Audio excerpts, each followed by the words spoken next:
runtii waa mahadsantahay Muxidiinow barnaamij Gungaar runtii aniga markaan diyaarinay xitaa ma aanan filayn in saameyn intaas leeg uu yeelanayo ujeedkaygu waxa inaan dadka u soo bandhigo xogta argagixisada inaan dadka geliyo feejignaan iyo inay wixii ka qaataan dhagarta ay sameynayaan argagixisadu si ay bari ka maalin uga feejignaadaan in hab noocaas oo kala lagu dhagro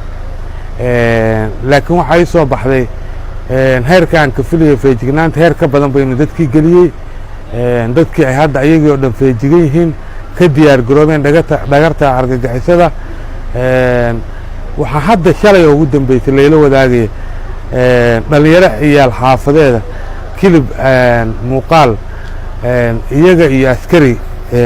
dhex maraysay qorisite oo ay dhalinyaradii ku buuqayaan oo leeyihiin waryaa ma daawan miya Gungaar qoriga saa u siita maxay tahay waa lagu dili karaa macnaha dhalinyaradii ayaa wacyi gelinaya askarigii inuu feejignaan muujiyo maadaama ay habacsanaan ka muuqatay marka runtii waxaan sidoo kale feedback aan ka helay barnaamij ka mid ah inuu dadka garaafika uu gaarsiiyo meel aad u sarreysa fikirkii ay ka qabeen argagixisada iyo wax kastoo la halmaalo fikradaha xagjirka ah oo dadku hadda ay arkeen al-shabaab inaysan u socon dawlad ama qof gaara ee u socdaan dadka Soomaaliyeed oo dhan sababtoo ah sida bahalnimada ah ninka barnaamijkan ku soo bandhigay uu u sheeganayay inuu dadka Soomaaliyeed u xasuuqay waxay gaarsiisay qof kasta inuu galo dareen ah war nimankan xagee u socdaan qof ay dhaafayaanba ma jirto dadka nool ay badbaado u tahay sababtoo ah dadku waxay fahmayeen barnaamijku wuxuu ka sheekeynayaa qofkaan u bahaysan sida loo gaado iyo sida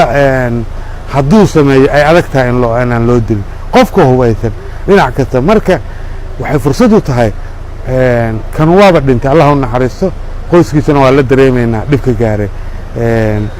mana jeclayn inaan maaragtay qof Soomaaliya aan xanuunka ku sii badiyo balse haddana dhinaca kale dadka nool ee Soomaaliyeed ayuu wuxuu u yahay badbaado iyo inay feejignaan ka qaataan marka halka aan u soconnay waa in inta nool aan ka shaqeyno sidii ku badbaadi lahaayeen